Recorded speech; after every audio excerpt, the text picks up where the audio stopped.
On this episode of Low Hanging Fruit, a 7th grader shoots mustard out of tuba. Tony Hawk makes a random cameo. A grown man chases a child in an ice cream van. Josh Peck is wearing a robe for some reason. All of the animals are aggressively aroused. Is that Gordo from Lizzie McGuire? Max Keeble's big move was an insane Disney movie. We're gonna talk about it. Also, I am full of cheese and snackies. Where am I? Well, who is Max Keeble? Well, Max Keeble is a short little wacky kid who is confident and is always getting into some crazy shenanigans. He's the neighborhood paperboy and he's super serious about it. He even uses this calculator thing, which I'm pretty sure is like a PDA or like a note taker thing. And for some reason, he has this ongoing rivalry with this evil ice cream man whose character makes very little sense. I love the headlines in this newspaper. Paperboy exposes ice cream vendor. Tall girls attracted to short boys. Fascinating. I went through this scene just thinking about how absolutely insane it was. This grown man chasing a child in an ice cream van. He's shooting ice cream out of some kind of turret on top of the van. Tony Hawk randomly shows up for 4 seconds. Hey, Max.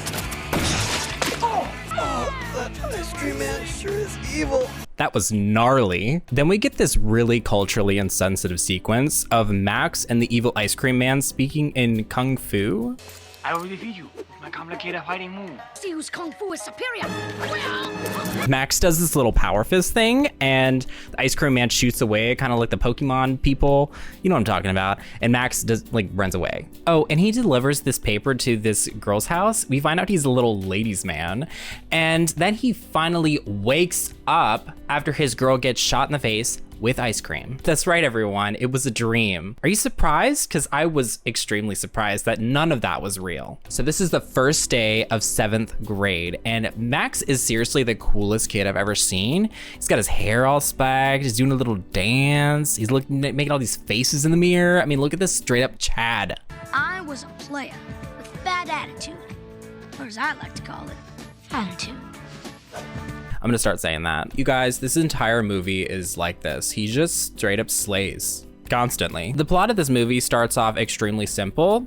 He's going to the 7th grade, he's going to a new school, and he wants to start off the school year with a fresh attitude. Attitude, remember? We meet his mom, who is very impressed with the renovations that she's done in her house, and honestly, good for her. Dad works in advertising. I'm not entirely sure what he does, but he has to dress up in these insane costumes. Like right here, he's dressed up as a lobster, and his dad is supposed to be like this pushover kind of guy, but he's obviously getting paid a lot of money because, come on guys, look at this house. I mean, I'm pretty sure they're a single income household. Like if you paid me that much to dress up in a lobster costume, I'll dress up in whatever you want me to dress up in. On the bus, we meet Max's friend, one of which is played by Josh Peck. His name is Robert, and he's always wearing a robe for some reason. We don't really find out why. And then we meet Megan, whose main attributes are that she plays a clarinet and that she's madly in love with Max. Yeah,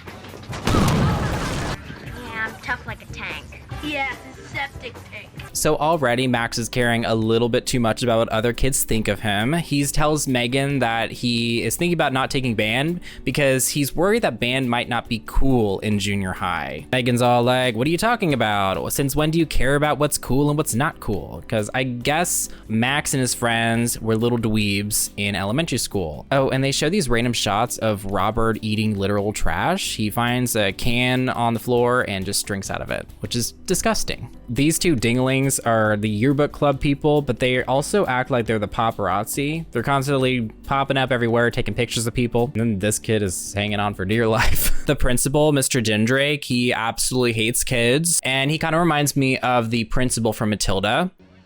Snot-nosed, baggy-pantsed, high-pitched, squealing voices. He also always uses mouth spray, which is surprisingly a big part of the plot. And buckle up, kids, because we get introduced to a lot of information. The paparazzi kids are talking about all the notable bullies from the 80s and 90s for some reason. They talk about a dude who invented something called the worldwide wedge, which is both brilliant and also sounds very alarming. Which brings us to Troy McGinty, who is the school bully. Now, Troy McGinty is interesting. He does this thing where he writes the child's name on his shirt who he's going to torment that day. And who else will be written on his shirt on the first day of school other than Max Keeble himself?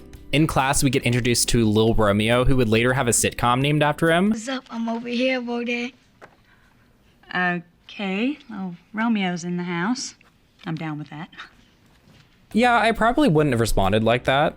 But then we get interrupted by Principal Jindrake, who shows up on the TV doing the morning announcements, talking about how there is going to be some kind of assembly later that day, and it's mandatory. Everybody must attend. Every time he makes an announcement, he always forgets the camera's rolling and he does something silly.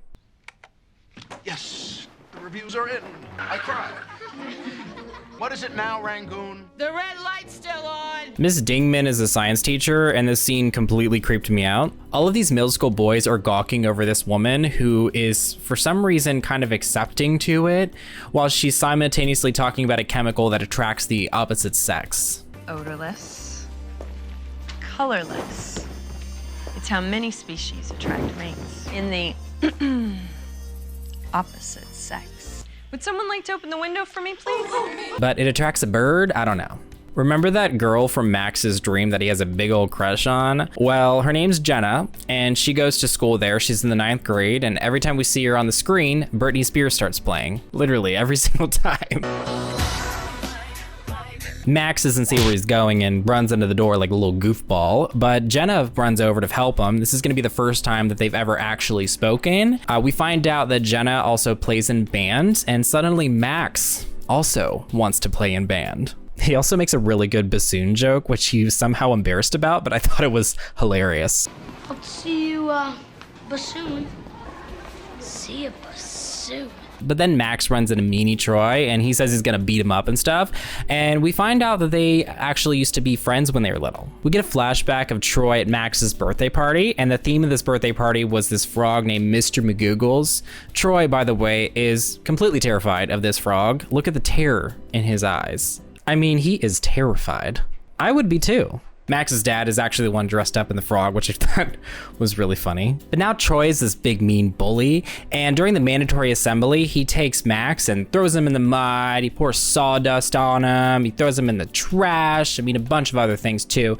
All while this is going on, Principal Jindrake is talking during the mandatory assembly about how later that week, the superintendent is coming to visit the school, so he's gonna be more strict than usual, and it's like a big deal. Principal Jindrake is also hyper fixated on inflating the budget for their football team. He even somehow gets these foreign exchange adults to play on their football team, the Cottontails. I'm pretty sure they don't speak English, but they look really happy to be there. But we find out that they're also going to be building this massive football stadium, and you might be thinking, Casey, how could they afford the budget for all of this? And we're going to find out later. Miss Rangoon, his assistant, is literally me. Like, she couldn't look any less thrilled to be there. So in the middle of all this, who walks in other than Max Keeble himself, covered in mud and trash? Principal Jindrake assumes he was pranking everyone and just yells at him. After the assembly, Max surprised me yet again when he used the sprinklers to wash himself off, and then he used the janitor's leaf blower to blow dry himself off.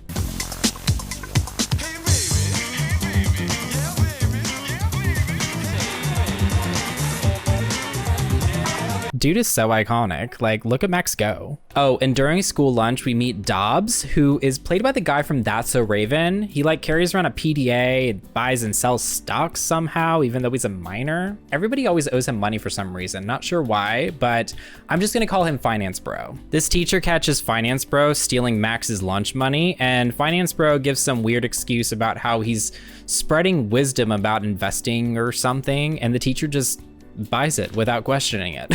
The adults are so stupid in this movie. Over in the hallways, Principal Jindrake catches Max, and he makes it very clear that he doesn't encourage horseplay or malarkey. Those are actually two of my favorite things. And then Megan gets really surprised and shocked that Max actually showed up to band class because, you know, he was talking about how uncool it was. That is until Dollar Tree Britney Spears shows up. Jenna's really mean to Megan, and instead of sticking up for his friend, Max just tries talking it up with Jenna. You better choose your words wisely. What a playa. The band teacher has some really passionate opinions about the lack of funding in his department. I guess they have to share some space with the football team because the foreign exchange adults run in with a bunch of football equipment. They start chaotically playing the tuba for some reason. Like, I get they don't speak English or whatever, but these two characters are just complete donuts. After school, Max runs over to this animal shelter place, which is very run down. It looks like it probably shouldn't be taking care of animals. Principal Jindrake is looking at him like a weirdo. And upon talking to this guy, Max finds out that the shelter is going to be closing because some random guy bought the land and canceled their lease. So they have a week to find a home for all the animals. Like, I know that this is a kid's movie, but that's just not how leases work. I'm pretty sure the minimum is like 30 days. So then Max runs home to ask mom and dad for help, and then he finds out that they're moving to Chicago by the end of the week. We're moving? Chicago? This bites. What in God's name is Max throwing around in there? So Max and his friends, of course, are super bummed. No fatitude here, only depression. You know what? Face it, I've been foged. I didn't know what foged meant until I looked it up on the World Wide Web, and I still don't know what it means because I'm pretty sure that term doesn't exist. With no solutions, Max goes on about his day and delivers papers the next morning. Ice Cream Man shows up again like a total weirdo. Max explains that the reason why the Ice Cream Man is out to get him all the time is because his mom called the health department on him after she found a cockroach in Max's snow cone. And he's been trying to nail him ever since. Over at school, Max is getting bullied, and I'm like, is that Gordo from Lizzie McGuire? Gordo's acting like a little rat. He calls him Rinky Stinko the garbage kid. It's Rinky Stinko, the garbage kid. Which is probably my new favorite insult. I think Megan could have added like 7 more hair clips to complete this look. Miss Rangoon continues to give 0 fucks. Thanks, Rangoon, think fast. And Principal Jindrake compliments her hands. Nice hands. Now pick up the ball and put it in the case. It's from Nebworth. He finds the animal shelter flyer that's in the office, and he decides that he's gonna get to the bottom of this. You know, because he's evil and stuff. And then he confronts Max about the flyer and asks him a bunch of rhetorical questions. Perhaps you want me to give the animals my car. Do you want me to give my car to the smelly goat? The smelly goat will never get my car. I can only imagine what I would be thinking as a kid, having this kind of interaction with a bald man in a purple suit. Well, surprise, surprise. Surprise, surprise! Principal Jindrake is the mysterious owner that has bought the shelter to tear it down and build, you guessed it, the football stadium. Meanie Troy locks up Robert in a display case. When Max lets him out, Robert just vomits all over the floor. Oh, and Finance Bro is charging people to use the bathroom, I guess. But I have questions about barf being $9 and spit being $6.50. Also, what is number 3? Do I even want to know? And then Troy ends up dunking Max's head in the toilet for saving Robert, and Max ends up being late to class. So I'm pretty sure this is one of my favorite scenes in the entire movie. Max walks in, he's completely soaking wet because he was dunked in a toilet. And instead of, asking him why he's wet, the teacher just gets mad at him because she's assuming he's, doing some malarkey and horseplay. And she tells him he has to write a 2,000-word essay by Friday. But the thing is, Max is moving to Chicago on Friday. So Max gets a little light bulb on top of his head and he decides to just go completely rogue. He's like, fuck your essay. He takes some scissors, he cuts the phone cord, he jumps on the desk, starts kicking shit all over the place. And the only thing the teacher thinks of doing is just adding more words to the essay. Max just could not care less. Like, she just gets visibly frustrated with her lack of control. She ends up just giving up and Max just straight up leaves the classroom. Max is unstoppable, you guys. He's catcalling girls. He's even smooth talking that weirdo teacher in her 30s. This woman looks clearly swept away by a 12-year-old, which is appalling. Clearly a movie of its time. And at this point of the movie, Max realizes that he can just get revenge on all the people that have wronged him and just flee from the consequences because he's moving to Chicago and no one knows but his friends. So Max convinces his friends to help him do all these things, and I'm thinking, wait, aren't they gonna get in trouble? This next part of the movie, we see Max and his friends start to execute the plan that Max put together. They take some coil connected to the ice cream truck that I guess makes the ice cream truck cold. They steal Finance Bro's PDA, and then they start playing that frog song in Troy McGinty's locker. Play a game with your favorite Highland. You know, because he's a big baby. During the announcements, Principal Jindrake does a funny again. I'm a walrus, hey. The camera's still on! One of the key components to this plan is to put pheromones in Principal Jindrak's mouth spray, the thing that he uses excessively for some reason. And of course, they have to steal it from the science classroom. So Robert breaks some glass to distract the weirdo teacher, and Max runs off with the pheromones. Already, we see Max's plan start to unfold. Finance Bro starts freaking out because he's lost his PDA, and Ice Cream Man's ice cream has all melted. Fart knocker! Max and his friends are talking about Max moving and stuff, and I just feel like based on this conversation, Max couldn't care less about his friends. Maybe you'll meet kids exactly like us in every way. Yeah, maybe I will. That wasn't the right response, Max. But then Megan tells Max that she planned this going away party for him and even baked him a cake. And you think Max is gonna show up? At night, the kids sneak into the school to break into Principal Jindrak's office through an enormous air vent. Robert gets stuck and farts. That sound effect is not in my edit. They literally just threw in a fart sound effect. Max is getting ready to add a bunch of pheromones to the mouth spray, and the idea is that every time he uses the mouth spray, it'll attract a bunch of wild animals. At first I was like, what if he died?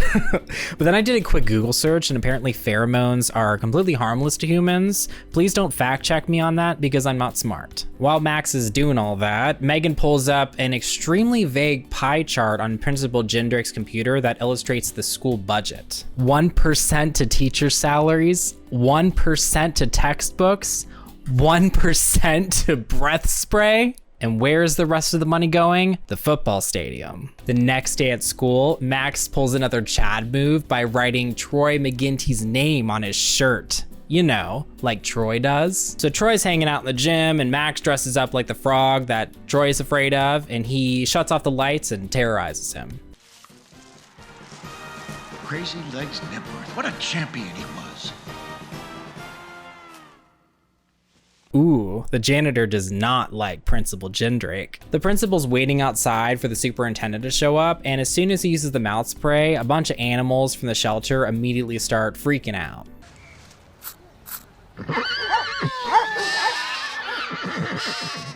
Mr. Nebsworth, the superintendent, he used to play football in high school, and I guess Principal Jindrak decided to make a shrine out of him. He even somehow found an old jockstrap that he used to wear and displayed it. An adult wrote this, you guys. So Jindrak reveals the stadium. He says that he named it after Mr. Nebsworth to butter him up a little bit. And Nebsworth even, questions about how he could afford all of this with the budget. And Jindrak makes up this lie saying that he cut back on non-essential things. Every time the principal uses mouth spray, the animals start whacking out. This random squirrel attacks him. He's all banging around, and the superintendent just doesn't notice him. But you guys, this next part is just crazy. At lunch, Max starts a food fight. The kids are going nuts. And then Max somehow starts shooting mustard out of a tuba. Of course, in the middle of this, the principal and the superintendent walk in. Cease! Of you! This place is nuts. I agree, Nebsworth. Troy McGinty has taken it upon himself to get therapy, and I just want to point out how a therapist would never do this. But I think you'll find it helpful in the end. Now give Mr. McGoogles a hug. Robert gives Ice Cream Man a PDA with an ominous message on it that says, if you want the ice in your ice cream back, meet me at the junkyard at 3 o'clock. The Finance Bro receives a similar message about the PDA that was stolen from him, and then also somehow the metal coil from the ice cream truck shows up on his lawn. So this adult and this literal 14-year-old meet up to make this transaction, but it ends up just being a full-blown pissing contest. I said I want my hand held. You want your hand held? You heard me. I said I want my hand held. You want me to hold your hand? That's hilarious. They both have effectively destroyed the thing that they came there for, and I feel like this could have easily been avoided. But what do I know? While all this is playing out, Max uses the junkyard crane to pick up the ice cream truck. At first I was like, ooh, murder? And then I was like, aw, okay. So Max walks over to Megan's going away party. He gets stopped by Jenna, who asks him if he wants to go get a milkshake with her. And you guys, my jaw dropped. He straight up no-shows to Megan and Robert's party to chug milkshakes and have a little dance party at this diner. I mean, it's not even like he was late. It's literally nighttime. And Max is getting turned with Lil Romeo. I know I'm supposed to be mad at him, but I just can't be. Max doesn't even think about his friends until Robert and Megan show up. And Max is like, wait, it's not what you think. Like, come on, Max. Robert's all disappointed in Max, and there's still partying in there. Who owns that diner? I was really hoping he'd just jump right back in there. And you know, guys, Max is really bummed out. He tries calling Megan and can't get a hold of her. Max's dad walks in a big old cheese costume holding a Remax sign. And I'm thinking, what could he possibly be up to? Like, is he gonna be a dancing cheese for a house showing? I will not buy this house unless I see a dancing cheese right on that front porch. And he reveals that they're not moving because he stood up to his boss and he quit. He's gonna start his own cheese dancing business or whatever he does. But oh no, Max has to face the consequences of all of his actions. I love how Max is about to faint and Mom is like, oh honey, look how excited he is. Oh, look at him. He's so happy he can't speak. So Friday comes along and Max is sneaking around the school because the entire school thinks that he moved. And Max starts to notice that all his friends are taking the blow for what he did. Yeah, Max, we couldn't see that one coming, couldn't we? Megan is somehow getting pimped out by finance bro. All your money forever. From here on in, you work for me. What is she gonna do? I love this shot of Jindrake smacking the books out of this child's hands. You know, he probably deserved it. And oh look, Max left a little surprise for the morning announcements. Keeble! I'm wearing a thong is peak comedy. Also, where did Max find the time to get this photo of himself printed? So Max hides in the janitor's closet and he meets the janitor, and Max starts to explain all the atrocities that he's caused this week, all while the janitor is cleaning up the mustard tuba. The janitor gives him some pretty solid advice and Max kind of insults him in the narration. I mean, any kid can make a mess. Takes a man to clean it up. it took a man with a plunger to make me realize that I had to do something. Megan and Robert are fed up in English class. So who can name a few? Betray. Deceive, lie. Bitch, I said what I said. And then suddenly Max showed up on the TV. I'm not sure how he managed to sneak into the principal's office again, but he did. He's apologizing, he's taking ownership like a real man, and he even invites Finance Bro and Troy McGinty to beat him up in the parking lot. What a king. The principal catches Max in his office and starts threatening him, but Max is a little smarty pants and he starts recording the conversation. Principal Jindrake admits to messing with the school's budget, and he's in deep trouble. And then Principal Jindrake locks Max in the janitor's closet while he's, tries to get the animal shelter bulldozed, because that's still happening. But of course, Max finds a way out because he's Max Keeble, and somehow Principal Jindrake ends up getting locked in the janitor's closet. Keeble! Oh, how the turned tables. Max meets up with Finance Bro and Troy to fight in the parking lot, but he doesn't stand a chance because he's little. But he's confident. That is until Megan shows up with the band kids and the dweebs to band together to save Max. Oh, and the foreign middle schooler in his 20s suddenly speaks English. Student body has come to an abrupt halt. Yes, please. So they did it. They beat the bullies. Jenna's super impressed. She invites Max to a 9th graders only party, but Max says, no thanks, I'd rather hang out with Megan, and stands up for her. But then chaos breaks loose when Jindrake breaks out of the janitor's closet somehow, and he has a bulldozer. He's literally driving the bulldozer through a school parking lot. I'm sure there's multiple felonies going on here. Anybody home?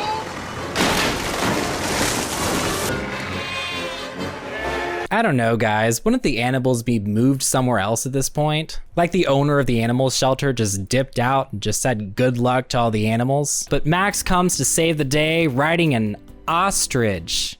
Okay. All right, who's first? I know. How about the smelly goat? Why does he hate the goat so much? But all this comes to a halt when Jindrake uses the mouth spray and all the animals come after him. I was thinking though, why was he using the mouth spray? Was he gonna give him a kiss or something? I find it hilarious that the reason why all these animals are whacking out is because they're all aggressively aroused. Like, look at all these horny animals. And the day is saved, friends. That's how the movie ends. Max Keeble's big move. You know guys, I actually had a lot of fun watching this one, and I unironically laughed a lot. If you guys enjoyed this content, please like and subscribe, and we'll see you in the next one.